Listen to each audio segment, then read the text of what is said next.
Welcome, everyone, to this episode of Beyond the Crucible. I'm Gary Schneeberger, the co-host of the show and the communications director for Crucible Leadership. And you have happened upon, you've clicked play on, we hope that you've clicked subscribe to a podcast that talks about Crucible experiences, those moments in our lives, and we all know what they are because most of us have experienced them. Those moments in our lives where we have experienced a failure or a setback or a tragedy or a trauma, something that maybe has happened to us, something that maybe we have instigated to happen to us in some way, shape, or form. But what they all have in common, these crucible experiences, is that they're painful, that they can knock the wind out of your sails, they can knock you off the trajectory of your life.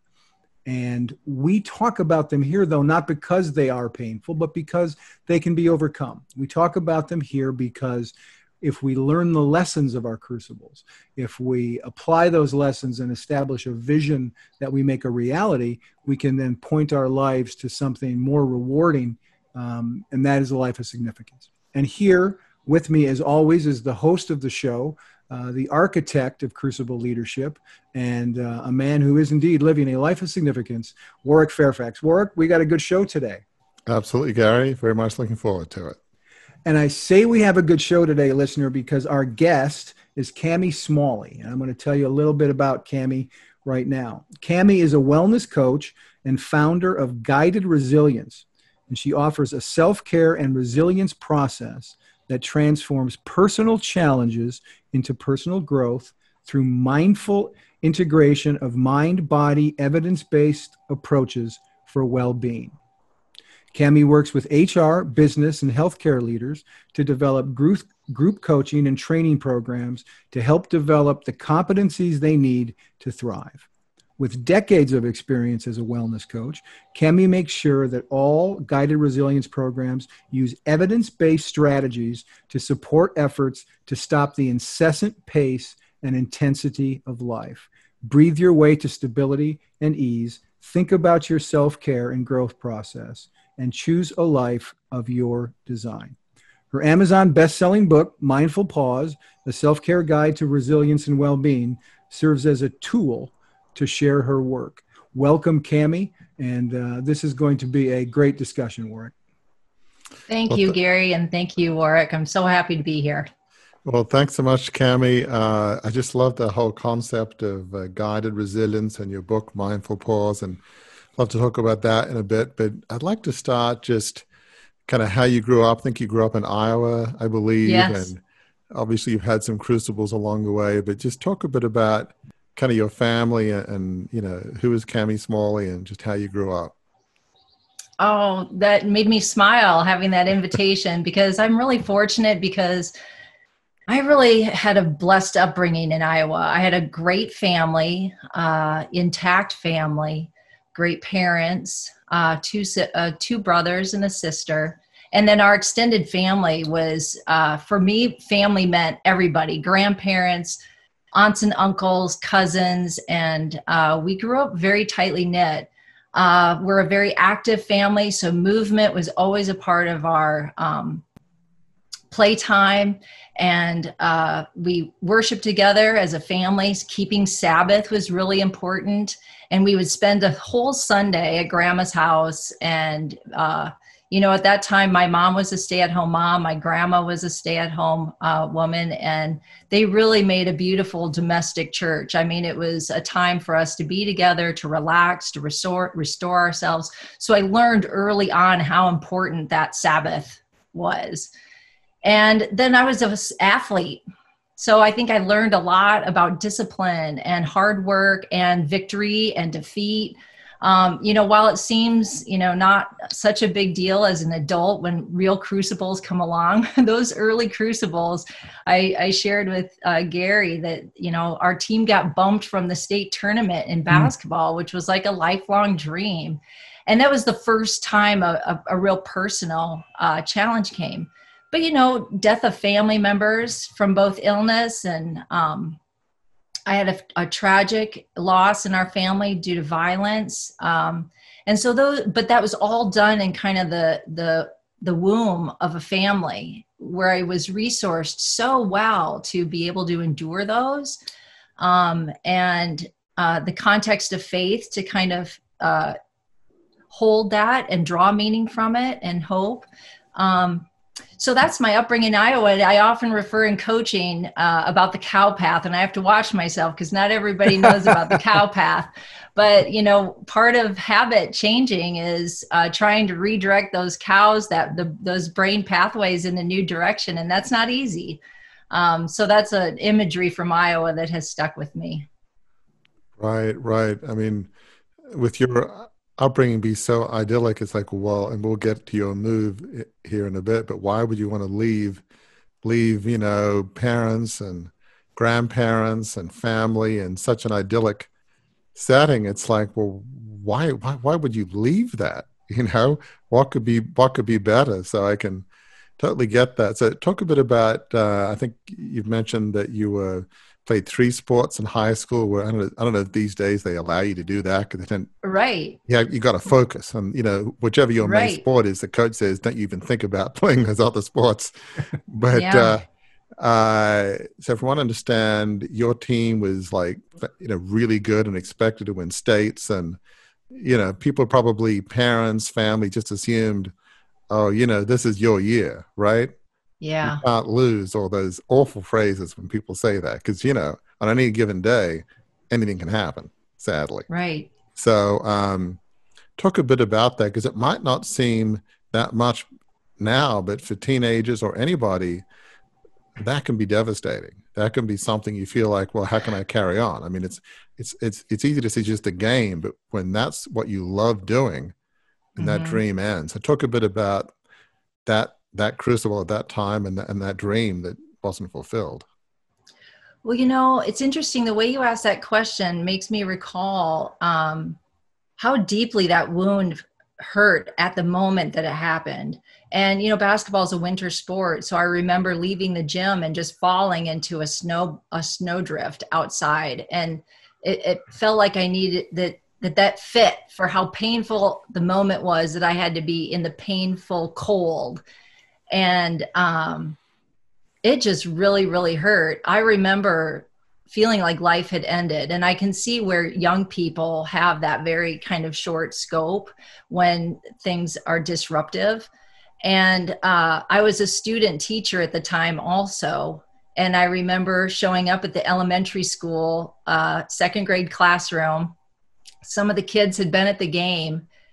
They didn't even know we won or lost. I showed up at the game at the school, and they had a poster out with my name on it and hearts and we love you and you're awesome. And nobody even talked about losing.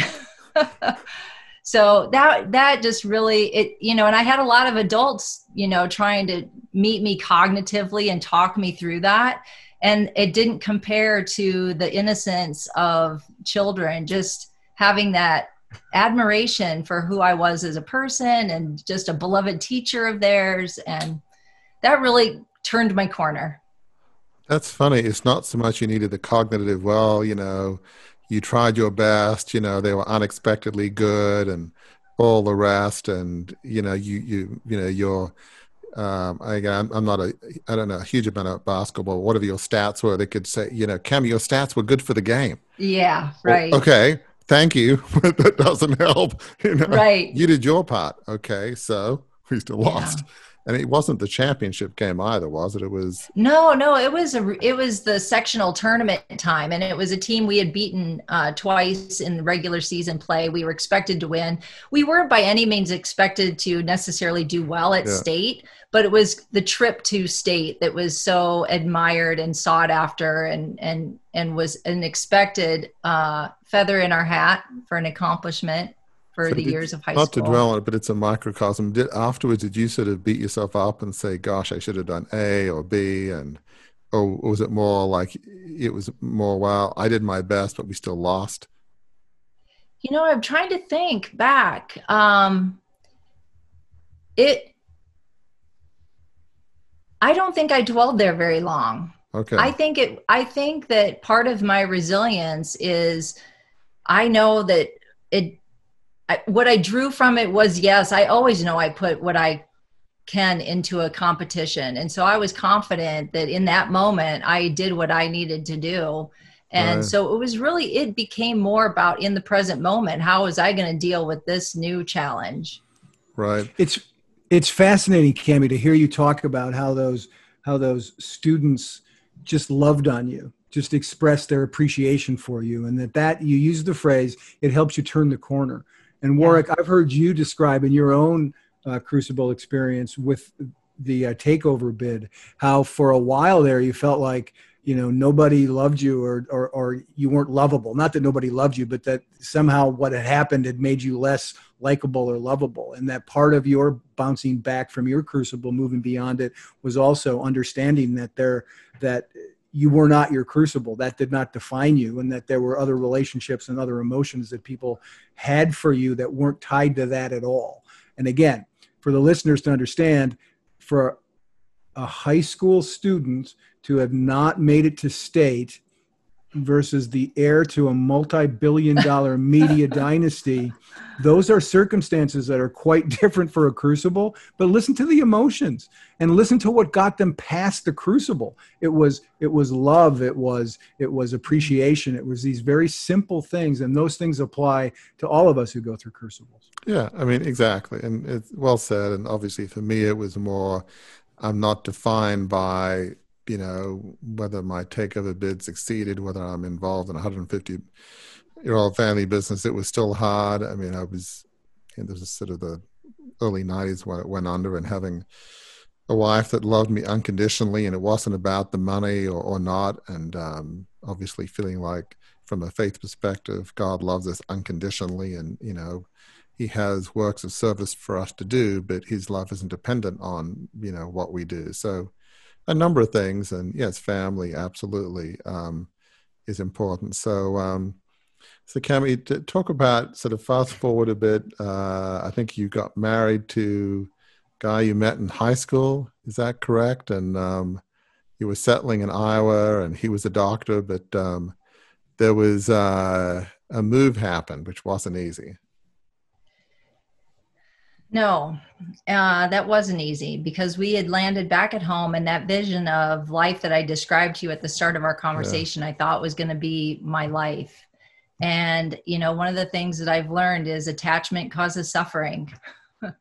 And I had to do a lot of personal work in getting through that decision. And as always, love is the course that just makes it seem so easy. And I knew that staying was going to make my partner unhappy.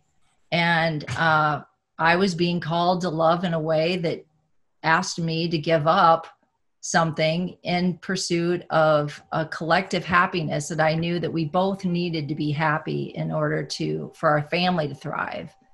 And so that's the decision I made. And I also know it's a personal commitment of mine that I'm very deliberate in my decision-making process, because I don't want to leave room for regret going forward. And if in the moment I make a decision with what I understand to be available to me at the time, then mistakes just happen and I can deal with them in the moment, but there's no room for regret, because I'm confident when I made the decision that I made it with right intention.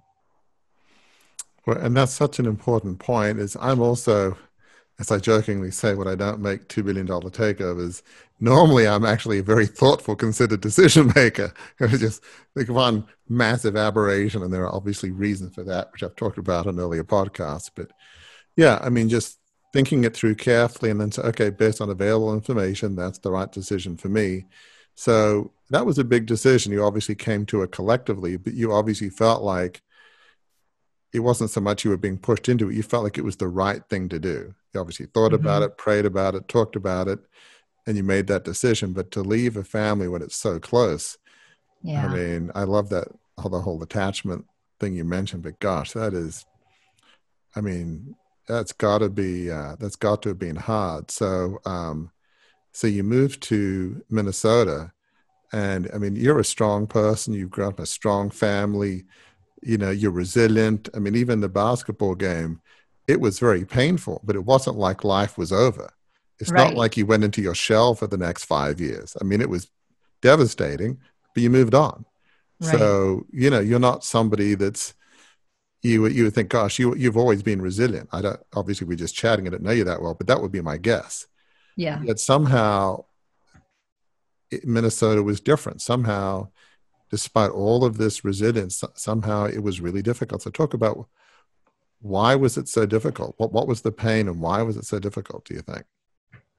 I've given a lot of thought to that because I've tried to understand why I was more vulnerable. And I think it has to do with age, truly. And now that the work that I do with adults, I recognize that age plays into it.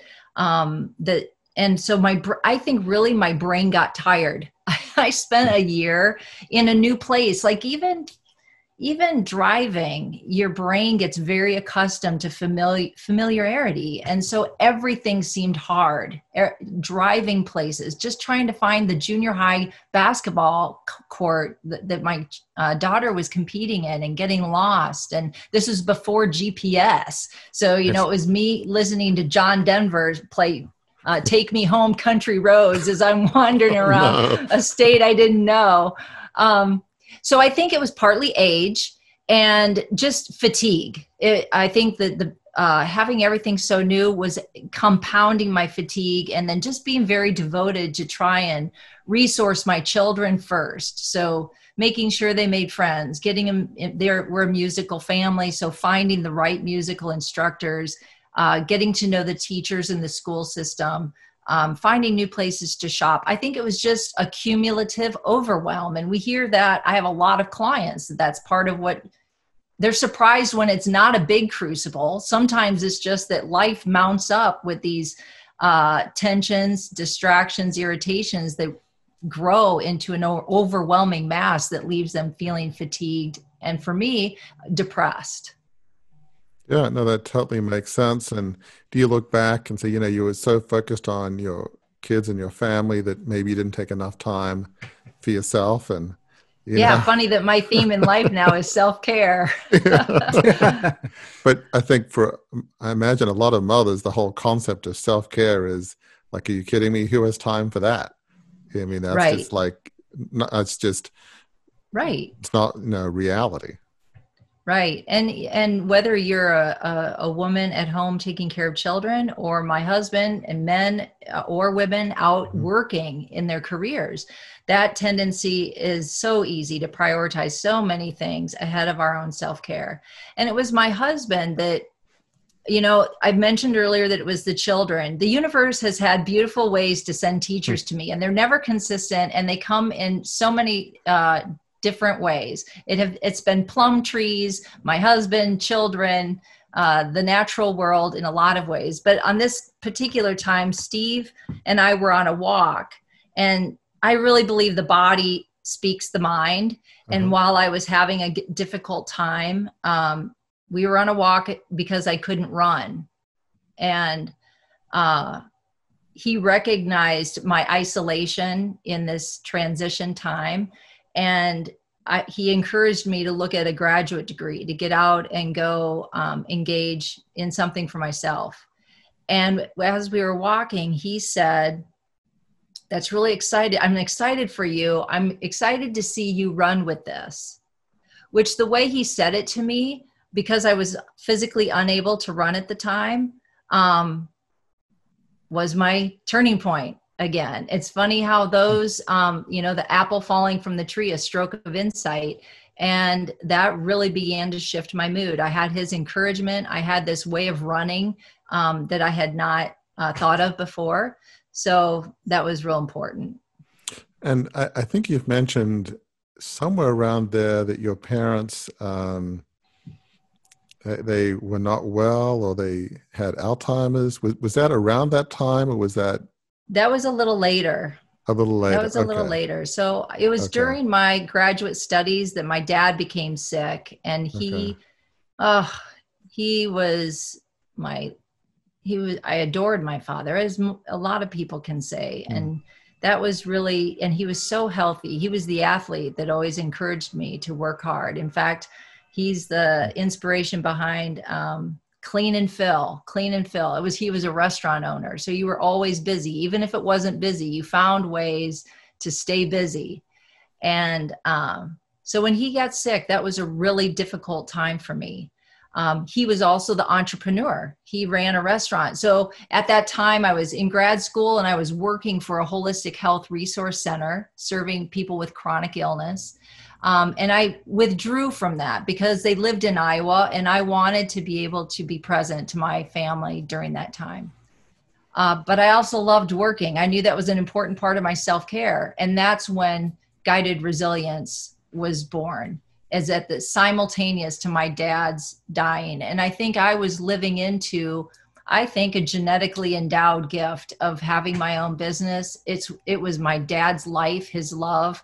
My mom never worried about my dad being faithful. He always accused him only of the restaurant being his mistress. But yeah, he was an important presence and motivation in my life.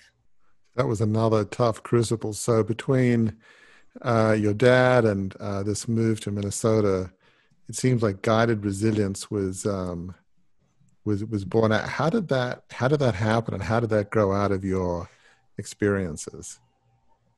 The business Guided Resilience? Yeah. Well, and your personal journey too, because probably as you're trying to, center yourself and get out of that sort of somewhat depressed state. Did the business start first? Did you start thinking about these things as you were trying to help yourself? And how did that whole thing happen? I haven't thought of it quite like that before, Warwick. I think the graduate degree over at St. Kate's is a very, very personal, growth oriented as well. So I studied energy work there. I pursued my coaching degree while I was there. I pursued my yoga training while I was there. So it was kind of they had curriculum, but then it was also very self-designed as well. And so that's when I started adding some of my education in, and it was simultaneously healing me at the same time. So it was resourcing me in very important ways to heal my own journey. And it inspired how I wanted to then, the call for me to bring that work into what I already was doing. I've always been a coach. I mean, I was a coach of athletic teams. Then I was a personal trainer and a fitness instructor, and always interested in holistic growth for people. But as I said, the universe kept calling me to wounded people at the Holistic Health Resource Center, people with cancer, which I really resisted. There was a reason I went into wellness. But I was placed in certain places. And so it was both a simultaneous personal growth process that transformed into how I feel like I was intended to contribute to goodness, growth, and energy in the world. So as you were taking these courses and learning, what were some of the key things that you discovered that you found very helpful to yourself? Oh God, what just flashed in my mind when you asked that is I was in a spirituality and health class, and they talked about thinking outside the box.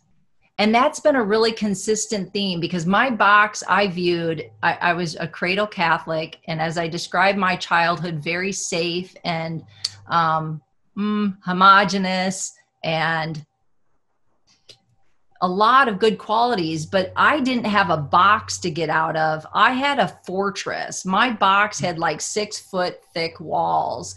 And it's not that it was bad. It's just that I wasn't making room for a lot of other lenses, perspectives in the world. My studies took me to India to further my yoga understanding. And it was a really beautiful and safe and supportive way to cherish the foundation that I had in my Catholicism, and at the same time expand my lens to looking at the other ways that people work and the other ways that people are inspired. And living in the Twin Cities, I'm exposed to a very diverse environment. So that was new for coming from Iowa.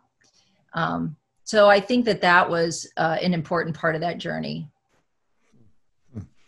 Yeah, no, I think a lot of people can relate that you get comfortable in your own box. I mean, I've lived in a bunch of different places, from England, where I went to college, in the US, back to Australia. And when the whole takeover ended, it's like, well, I've got a lot of friends here in Sydney.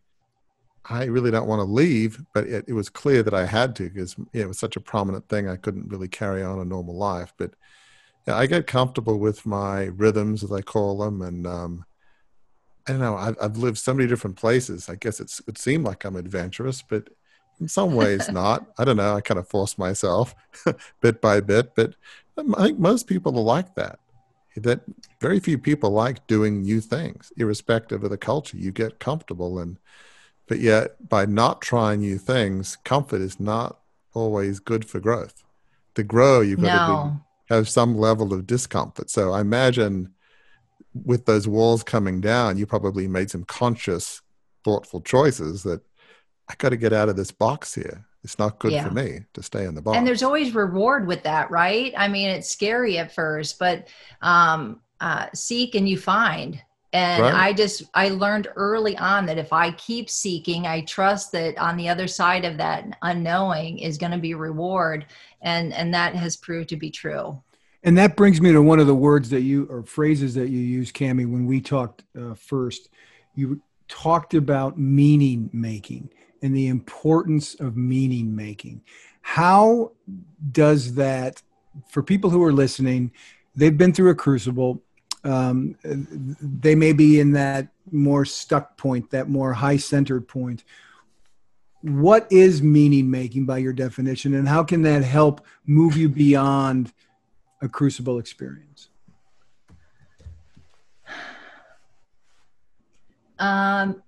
I don't think self-reflection comes naturally for some people, but I think it's critical to connecting the dots so that meaning emerges. So kind of foundational to that is a meditation, mindfulness, or prayer practice that allows thoughts to emerge. And I continually sought out instruction and support. So always present in my life was not only the loved ones that I know had my best interest, but it was always important to have contact with someone that isn't necessarily vested in me: coaches, spiritual directors, teachers in areas that I needed to learn more.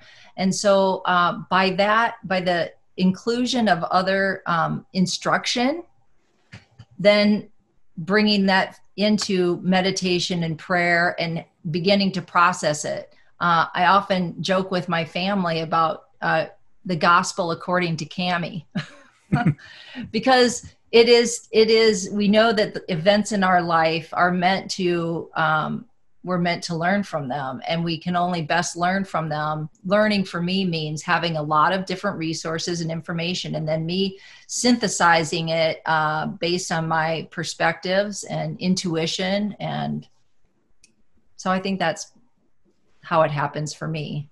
Yeah, I mean, I think that's so profound what you're saying, and that has to be maybe part of the cornerstone of guided resilience, perhaps, is most people aren't reflective. I mean, I actually am pretty reflective. Fortunately or unfortunately, I'm kind of wired that way, which has its pluses and minuses, but overall it's a good thing.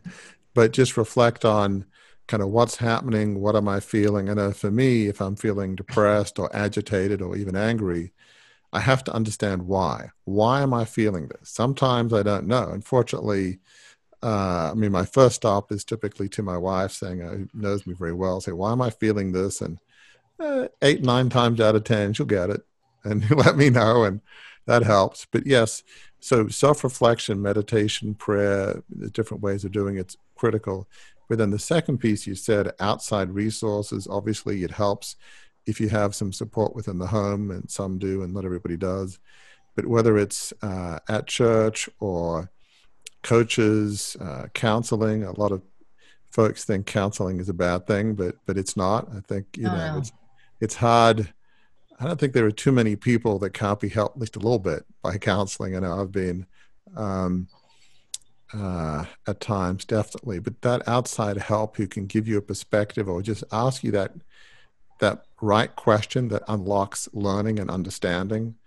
And as you say, you synthesize it and then say, okay, so what do I do with this? And usually you have that, I don't know, I think of that phrase in the Bible, that still small voice. You just have that sense of, okay, this is what this means. This is what I'm meant to do. This is what's going on. But that comes through prayer, meditation, counsel. That's sort of the building blocks, right? Those are some of the key cornerstones.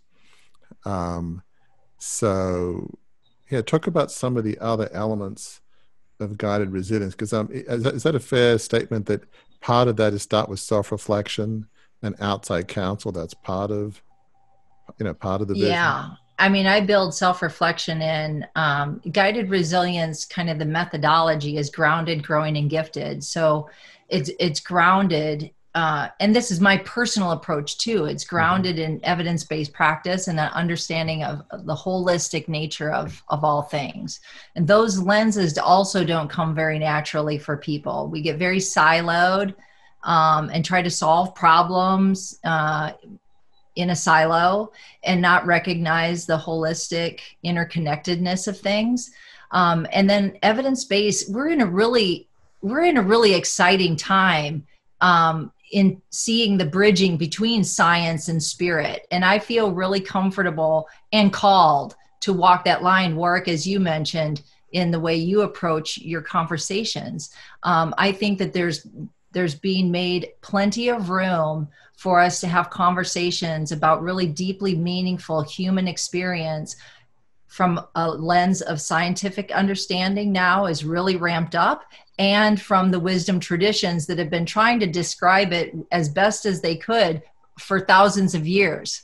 And the two really mutually support each other these days. And so those kinds of conversations are really exciting. No, I think that's so true. I mean, obviously medicine's important, but it's, medicine, meditation, prayer, obviously good nutrition. I'm fortunate my wife is a big believer in good nutrition and avoiding some foods that are a little bit more toxic than others and more organic. And I think a lot of people obviously try to do that. But just when you're agitated in your spirit, I think we know now that is not good for you medically. Doesn't matter how understandable it is. Like for me, if I'm anxious, it tends to affect my stomach. And I have to watch what I eat. I mean, obviously, if you've got a somewhat sensitive stomach, you stay away from tomatoes, chocolate, and that kind of thing. There's sort of basic things that, you understand. But if I'm agitated, I got to be more careful than normal. And say, okay, there's clearly a problem. My stomach's telling me there's a problem. I need to find a way to calm down, whether it's prayer, meditation, or taking a long walk, whatever it is, and do something about it. And it's not just a matter of, I'm just going to keep being anxious and take an antacid. Right. It's not wrong to take an antacid, but, meditation or prayer or a long walk is good too. You do a bit of everything. Does that kind of make sense, kind of what you're saying? Oh, absolutely. And the really empowering thing that you mentioned is having some control over that, because very often the things that cause us our anxiety are things that are outside of our control. And so knowing that I can self-regulate and make choices that are going to help me with the very natural response to upsetting things in the world that are outside of my control really strikes a chord at what makes us fully healthy and human, and that is autonomy and self-empowerment, to be able to choose how to self-regulate. And that's where I feel like, for me, having a wisdom tradition, faith tradition, I think is a big help, because if you feel like God or the universe is in control and, it's not my responsibility to solve things that I can't control. I'm responsible for trying to make a difference where I can. But, whether it's kids, parents, illness, there's a lot of things in life that we can do some things about, but we can't control everything. And just trying to force yourself through prayer or meditation to let it go, that in itself, that's a huge challenge. A lot of people just say, no, I'm just going to keep angry about it. Or another thing I often talk about is forgiveness, which is different conversation, but from a health and wellness perspective, even if you have every right to be bitter at somebody that wronged you objectively, typically they could care less, which is galling, but that's just life. But the person it hurts physically, amongst other than mentally, is you. So I often say the reason you should forgive is because you're worth it. Yes. Forget them. That's great. So that's, again, it's a discipline. It's like, I can't afford to be angry and vengeful because it's going to hurt my health, and it's going to hurt my mental state. So I've got to, so talk about some of the other elements of, I love some of the things you have on like the mindful pause process, the, stop, breathe, think, choose. I mean, there's so many good things. So talk about, some of the other elements, obviously self-reflection, getting good counsel. What's some of the other elements in just this wonderful concept you have of guided resilience? Well, I think it's important to know that how we think is really important. So when we do self-reflection can be guided in a proper way too. We have a built-in negativity bias. So somebody can come to their self-reflection very harsh, critical, judgmental, which just really interrupts the restoration and forward growth and movement. So how we think is really important. And so when I work with myself and with folks, I come from a strengths-based and positivity lens. So first thing I do with clients is have them do a strengths inventory. I use the VIA survey of character strengths. 9 times out of 10, people can't tell me. They can instantly tell me everything that's wrong about them that they want to fix. But when asked, well, what are your virtues? What do you value? They stammer and stumble and can't come up with what really lights them up. And so I ask them to know that. And then there's the concept of the signature strengths, and that's knowing your top 5, having them on the mind all the time. And as a coach, then I want to know their top 5. And so when I'm visiting with them and listening to them speak, I'm listening for and helping them train themselves to hear how they're living into their strengths. So strengths-based lens is really important. And then part of what we're amplifying when we do that is all the theory around positive emotion. We're getting out of the judgmental and critical mindset that's narrow and leaves very little room for expansive, creative, or collaborative thinking. And we're trying to really broaden our awareness. So being very intentional about shifting, Barbara Fredrickson describes 3 to 1. And when you think about the natural evolution of a day, it's very easy for there to be way more disruptive, frustrating, challenging moments than being not only acknowledging, but savoring the good. And with the folks I work with, healthcare, not only are they have the natural negativity bias, but then they go into a discipline where they're trained to look for what's wrong. So they're trained to look for symptoms and things that need to be fixed. So again, we're back to habits, and not that those aren't good things. Obviously, we want professionals that are able to help us diagnose problems and fix them, but not to the detriment of training and reinforcing the ability to see the good and savor it and let it have a role in shaping our lens of life and how we live. So that's a very important part. And to your point about self-reflection, I have folks do a chip. I call it a chip. I give them prompts for their self-reflection. So I have them start out with the C stands for celebrate. I have to force them to do that because that's not where they'll naturally begin. What went well? The H is happen. I want you to stick with the good. How did it happen? Who was around? What were the circumstances? I want to know all of that. The I, then finally we're in a place, we're in that up spiral of confidence and celebration. Now I can identify where were my stumbling blocks. And then that naturally evolves to the P, which is plan. Now my intuition is kind of primed. And I'm like, what naturally am I being called to experiment with next that's going to move me forward? I mean, this is really, to me, so profound, because when you go through a crucible, it's easy to beat yourself up. And, in my case, it was pretty simple. It's like, Yeah. how could I have been so stupid, launch this big takeover, alienate my family, company goes under, affects thousands of people's jobs. I mean, the company went on, but it was, a little dicey at the time. And you just want to relentlessly beat yourself up. That's normal, irrespective of the crucible. You just want to crucify yourself. You just, Right. At the extreme, some people would get to, I'm worthless, I shouldn't be here, I make everybody miserable. I mean, you can really get in a downward spiral. But helping people understand that we all have strengths, and fortunately, I was able to find that, being a reflective advisor, analytical, I'm good on boards because I'm able to ask questions and speak truth in a way that can be heard. And so I found some areas of gifting, but it's not natural. And it took me years, and maybe with your process, it would have shaved off quite a few years. But but this concept of just helping people understand what their strengths are, what their values are, and that there are things that they're good at. And I'm sure part of it is just, letting go of the things and mistakes and things you're not good at. And that's okay. We all make maybe poor choices or bad things happen. And just your whole, celebrate. It's sort of interesting. We're always quick to talk about the bad, but I often find it's very difficult to remember the good because we tend to want to forget that. I mean, one of the things we do in our family, it's funny, it was Father's Day on Sunday, but it was also my daughter's birthday, so we had to share it. So the same thing happened at our house. No. Yeah.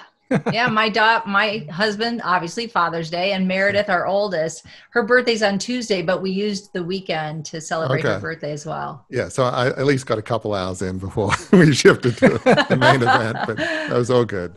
But one of the things we do on birthdays, and we've done this ever since my kids were small, we go around sort of youngest to oldest, and we say, okay, what do you most admire about that person, and really talk about it. Well, I grew up in a journalistic family, so at least some of my kids, they're writers. They know how to communicate, and, it's fine until it's your birthday, then, watch out, and they go into exhaustive detail. And they're typically very accurate too. So it's not just that they're not wrong, but, I've always felt that that's really important. And so year after year, you're hearing these positive messages more than once a year, but of just why your family thinks you're so valuable and why they admire you so much. Not just, oh, you're wonderful, but being very specific about it. So I just feel like we don't do that enough in our society. And that, I think, builds strength and resilience when we, not false praise, but honestly praise somebody for the good that they do. And does that make sense? Oh, absolutely. Absolutely makes sense. And, I also, the direction this is going, and this often comes up with clients, is there's an expectation when they come to our resilience coach, when people are having those crucible moments, that whatever I am inviting them to do is going to alleviate their suffering immediately. And that's where I put that almost right up front when I have conversations, that you're where you're at for a very important purpose. And so we don't want to rush that process. There are things to help you endure the discomfort, the confusion, the anxiety, but we're not going to rush through that, because those are really important times too. I think it was Sue Monk Kidd that wrote a beautiful book called When the Heart Waits. And that I read at my darkest times. And it's also very important to have the presence of someone who trusts the darkness, that I can help you feel good, because I know that that's an important part of healing, but we don't have to be afraid of what comes up in those crucibles. And we can't say how long they're going to last. Nobody can say. The resilience coach can't shorten your suffering. Life has a plan for that, but we can trust that you are going to be learning and growing, and all of that's still available in that process. And that's, again, another such important point is it's like, a broken bone. It doesn't heal overnight. And as I often say, sadly, sometimes there are scars. You might quote unquote get over it, but doesn't mean to say there isn't some residual pain, be it physical, emotional. I mean, for me, most of the 90s, as listeners know, was not somewhat of a dark period. It took me years to bounce back. And, you know, some of the elements you've mentioned, self-reflection, supportive family, friends, counselors, coach, a variety of folks. But one of the things that helped me is as I found there are things I could do and not screw up as I thought at the time, you know, baby steps. I began to see, you know, there are some things I can do that people respect me for. And because my self-worth was very low. Yeah. And so gradually it's like, wow. And, you know, it was bit by bit. So I often talk about when you're finding things that you can do, especially from my perspective, that somehow helps others, there's a healing balm in that. There's a healing kind of ointment, if you will. Oh, I mean, yeah. Maybe this is an obvious thing to you, maybe not to all listeners, but as you were studying and then as you're helping others, did you feel like, you know what, there's something I'm doing that is worthwhile, and it's okay to admit I feel good about helping people. Yeah, it's not wrong. It's not why you're doing it, but is there an aspect of guided resilience that when you get to the point where you can focus on helping others, that's another step on the journey to wholeness and wellness? Does that make sense? Absolutely. And I think it's less of, it's a little less linear and a little more integrative. So it's not somewhere I get to eventually. And for each person, it's really individual. You know, that's something that I don't attempt to even try to prescribe.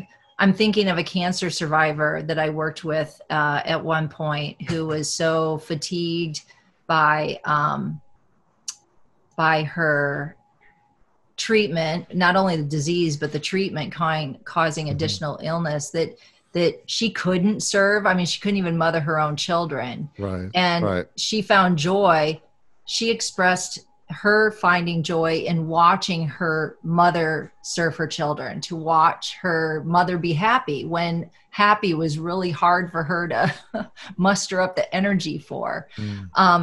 So the idea of serving others, again, has a lot of expressions that to wherever somebody finds themselves in their crucible moment, having to have some flexibility on what that looks like could be very not what they're used to. Absolutely. I think one of the ways I look at it is, you know, how do you find purpose in the pain? How do you find meaning? Yeah. Sometimes, you know, you might feel like this makes no sense, but if you can use what you've been through in some ways to help others, somehow giving the pain a little bit of meaning can make it easier to move on. And obviously some circumstances you're not physically capable of, but to the degree that whether it's an abuse survivor or whatever the circumstance is, you have a unique gift, and if unfortunately in a sense, where you can use that to help others, and people can say, well, you get where I am because you've been there. That wounded warrior kind of idea is so powerful, to have that wisdom and perspective and a little bit of distance from your crucible. Absolutely. I think that that's very empowering. And I feel like part of the natural evolution of why life happens the way it does, so that it produces warriors that can be out there to be present to and lift up and support the ones that are next in line for suffering. So that is I was going to say that's an excellent point for us to begin the process. I think I heard the captain turn on the fasten seatbelt sign, and it's getting to be time to land the plane. But what you just said, Cami, about having a wounded warrior to help guide people along the process of coming back from their own crucibles, that's your story. So how can listeners who've been part of this conversation, how can they get in touch with you? How can they learn more about guided resilience? Probably the first place to start would be to go to my website at guidedresilience.com. And then there's ways that they can connect with me there, and they can learn about my process and a little bit more about how I work. Excellent. Warwick, you had another question. I cut you off. I apologize. No, that's fine. No, I just want to thank you, Cami. I mean, just the whole concept of guided resilience, that I think what you're helping people understand that there is hope when you go through a crucible. There is a path back to wholeness, wellness. There is a way to find meaning, purpose in the pain, and really helping people focus on not so much shortcomings, but their gifting, their passion, their values. Just it's not a short process, but I love that phrase, guided resilience. But with the appropriate help, guide, and coaching, the path back, it is possible. You can help. It won't be linear. It won't be easy, but there is hope. So thank you so much for what you do and sharing. And it's very encouraging. I think it's a message people really need to hear. Warwick, if I may, I think that there would just be one kind of a capstone that I would really love listeners to be able to hear, and that they have everything they need and that they are perfectly whole in the moment they're at. That suffering and pain, woundedness, physical disease does not separate them from the concept of perfect wholeness in the moment. And so I think that's really important too, because we don't need to postpone. While it is a journey, and that's a very important journey, this moment, the way I find myself now is I have everything I need and I can be perfectly whole. Now that, what you heard, listener, was the plane hitting the runway. That was a great place. That, Cami, was a fantastic bit of encouragement to land on. And I'm going to close us out with some takeaways, I think, that listeners can pull from this extremely interesting conversation that we just had between Warwick and Cami. First one would be lean into love after your crucible experience. The short description of this podcast is you are more than your failures and setbacks. That's how we describe it to people. But it can feel like crucible experiences define you. Whether it's missing out on the state basketball playoffs or whether it's losing the 150-year-old family media dynasty, those things can feel like that's what's defined you. But the ones you love will remind you there is more to you than your failures and setbacks. Their words and care will help you move beyond your crucible. Second takeaway point from this conversation would be take time for self-care. We all have responsibilities to other people, and we all have responsibilities to other projects and things in our lives. But we will not be available for others and other tasks if we don't take care of our own needs. Nurture yourself. This is something Cami said to me, and we didn't say it here, but I'm going to get to say it here. Personal reflection is a poverty in our culture. We can change that. We can put money into that account. We can change and make personal reflection something that is rich in our culture. And the third point, I think, for all of us to remember moving forward is to practice guided resilience, to focus on our strengths and our values. When you're going to respond, not merely react to difficult circumstances, that's what you should be doing. Indulging your crucible, including your crucible experiences. Bring your strengths and your values to bear on your crucible experiences. And this is an extraordinarily important point to end on. Take your time. It does not have to be fast. Many times it won't be fast. So thank you, listener, for joining us on this episode of Beyond the Crucible.